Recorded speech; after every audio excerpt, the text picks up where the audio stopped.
नमस्कार प्रिय सनातनी साथियों, स्वागत है आपका एक और नए वीडियो में। देखिए, इस वीडियो में हम लोग जानेंगे मूक प्रश्नावली। जैसे मान लीजिए कोई यजमान आपके यहाँ आते हैं और कहते हैं पंडित जी मेरी कोई वस्तु गुम हो गई है, क्या मिलेगी कि नहीं मिलेगी, कैसे मिलेगी, कहाँ गई है, कैसे पता करें, इस वीडियो में आप जानेंगे। ध्यानपूर्वक इस वीडियो को अंत तक देखिए। आपको एक शगुन बताऊंगा। शगुन समझते हैं? पहले के ऋषि महर्षि लोग या पहले के बढ़िया बढ़िया आचार्य लोग अभी भी करते हैं, बहुत से अच्छे अच्छे आचार्यगण हैं, वह शगुन करते हैं। जैसे मान लीजिए किसी का वस्तु गुम हो गया, वो आपके पास आते हैं और कहते हैं, तो आप इस प्रकार से शगुन कर सकते हैं। यह शगुन बहुत लाभकारी होता है और सटीक बैठता है। हाँ, बस क्या होनी चाहिए, आपके अंदर श्रद्धा होनी चाहिए और शुद्धता होनी चाहिए। देखिए पंडित जी लोग में क्या होता है, कैसे भी शगुन कर देते हैं, नहीं, उसकी शुद्धता होनी चाहिए। शुद्ध वस्त्र धारण कीजिए, स्नान इत्यादि करने के पश्चात सबसे पहले भगवान की आराधना कीजिए। कहा नहीं गया है, तपबल विप्र सदा बरियारा। अगर ब्राह्मण आप हैं तो आपके अंदर तपस्या जो है वही आपका बल है।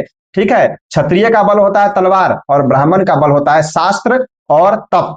ठीक है, तो तपस्या आपके अंदर होनी चाहिए। और ये बहुत सुंदर और सटीक प्रश्नावली है। देखिएगा, आपकी स्क्रीन पर आ रहा होगा, इस साइड में हम लगा दिए हैं। इस प्रकार का खंड होगा। ठीक है, इस खंड को कैसे बनाना है, इस खंड को आपको बनाना है क्लॉकवाइज। ठीक है, यानी कि ये जो इतना खंड बना लीजिए, इसमें खंड है 1 2 3 4 5 10 15 20, आपको खंड बना लेना है। ठीक है, 20 खंड बना लीजिए और उसमें जो ये अंक आपको दिखाई दे रहा होगा सेम टू सेम वैसे ही लिख देना है। आपको कैसे लिखना है पहले समझिए। पहले 1 लिखिए, ठीक है, फिर 12 लिखिए, 16 लिखिए, 19 लिखिए।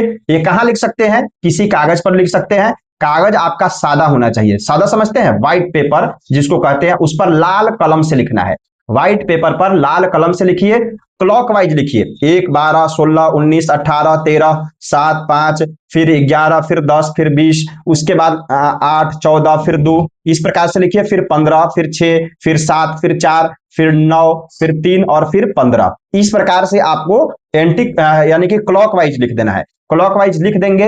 अब उसके बाद यजमान को क्या कहना है कि आप एक पुष्प ले लीजिए या कुछ भी ले लीजिए, दुर्वा ले सकते हैं, पुष्प ले सकते हैं, हल्दी का टुका ले सकते हैं, कोई भी जो सामग्री आपके सामने उस समय उपलब्ध हो, और खूब प्रेम से बैठ जाइए। जो वस्तु आपकी गुम हुई है उसका मन में चिंतन कीजिए कि मैं इस वस्तु के ज्ञान के लिए आपके पास आया हूं। यानी कि मेरा यह वस्तु गुम हो गया, यह सामग्री गुम हो गई है, मैं यहां पता करने आया हूं कि मेरी वस्तु मिलेगी या नहीं मिलेगी। ठीक है, और अपने इष्ट देवता को यजमान जी प्रणाम कीजिए। तो अपने इष्ट देवता को प्रणाम कर लेंगे। अगर आप खुद से प्रयोग कर रहे हैं तो भी ऐसे ही करना है। अपने इष्ट देवता को नमस्कार कीजिए और कहिए कि यह वस्तु हमें मिलेगी या नहीं मिलेगी, और प्रार्थना करके आप एक खंड के ऊपर, बिना सोचे हुए एक खंड के ऊपर पुष्प रख देना है। ठीक है, इन किसी में से एक खंड पर जिस पर अक्षर लिखा हुआ है उस पर एक पुष्प को डाल देना है। ठीक है, जब डाल देंगे तो इसका फल क्या होगा यह समझिए। आपके बगल में मैं लास्ट में लगा दूंगा, लेकिन पहले एक एक करके समझिए। अगर 1 नंबर के वस्तु पर अगर किसी का हाथ पड़ा तो उसमें खोई हुई वस्तु 15 दिन के बाद मिल जाएगी। ठीक है, अगर 1 नंबर पर किसी ने हाथ रखा तो खोई हुई वस्तु 15 दिन पर मिल जाएगी। और 2 नंबर पर अगर किसी ने हाथ रखा तो खोई हुई वस्तु टांग, छज्जे या छज्जे आदि पर देखे मिल जाएगी। यानी कि घर में जो छज्जा इत्यादि होता है या किसी ऐसे जगह पर जो घर का ऊपरी भाग है, छत इत्यादि पर होगा, वहां होगा, आप खोजिए, मिल जाएगा। ठीक है, अगर तीसरी पर कोई 3 अंक पर अगर किसी ने हाथ रखा तो आप खोई हुई वस्तु बच्चे ने कहीं डाल दी है, यानी कि कोई बच्चा उठा करके परिवार में कहीं ना कहीं रख दिया है, वह भी मिल जाएगा, प्रयास कीजिएगा तो मिल जाएगा। अगर 4 नंबर पर कोई हाथ रखे तो आप वस्तु को रखकर भूल गए हैं, ढूंढने पर मिल जाएगा। ठीक है, आप कहीं उस वस्तु को रख चुके हैं, अगर प्रयास करेंगे, खूब ढूंढेंगे तो वह वस्तु आपको मिल जाएगी। ठीक है, अगर 5 नंबर के अंक पर कोई आप हाथ रख रहा है तो खोई हुई वस्तु बाजार में गिर गई है, अतः मिलेगी नहीं।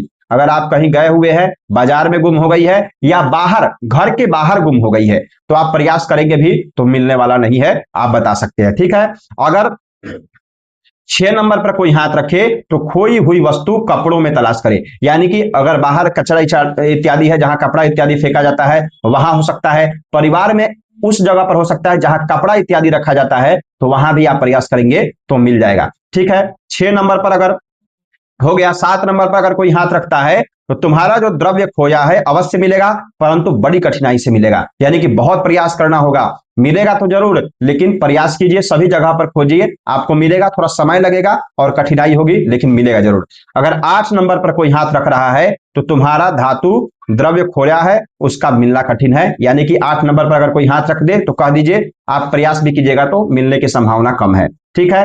9 नंबर पर अगर कोई हाथ रखे तो उसमें आपको बोलना है जो द्रव्य धातु खोया है वह नहीं मिलेगा, 9 नंबर पर भी मिलेगा नहीं। 10 नंबर पर अगर कोई हाथ रख रहा है तो जो द्रव्य धातु खोया है वह मिलना कठिन है, यदि मिलेगा भी तो बड़े यत्न पर मिलेगा, बहुत प्रयास करने पर मिलेगा। 10 नंबर पर अगर कोई हाथ रख रहा है तो 11 नंबर पर अगर कोई हाथ रख रहा है तो तुम्हारी खोई वस्तु उत्तर दिशा में गई है।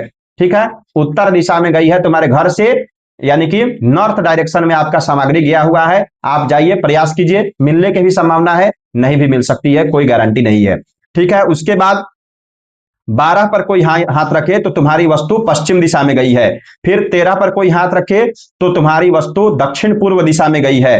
ठीक है, प्रयास करेंगे तो मिल सकता है, नहीं तो नहीं भी मिलेगा। 14 पर तुम्हारी वस्तु पूर्व दिशा में गई है। ठीक है। 15 पर कोई हाथ रखे तो तुम्हारी खोई हुई वस्तु पश्चिम दक्षिण में प्राप्त होगा, या तो पश्चिम दिशा में या दक्षिण दिशा में, प्रयास करेंगे तो जरूर मिलेगा। ठीक है। 16 अंक पर अगर किसी का हाथ हो तो जो वस्तु खोई है वह मकान के पश्चिम में मिलेगा, यानी कि मकान जो है उसके पश्चिम डायरेक्शन में वह सामग्री होगी, आपको मिल सकती है। ठीक है। 17 में जो धातु या वस्तु खोया है वह तुम्हारी मित्र के पास मिलेगा, हो सकता है वह तुम्हारा मित्र रखा हो या किसी ऐसे संबंधी के पास हो जो आपके सगे हो, उनके पास वह वस्तु होगी। ठीक है।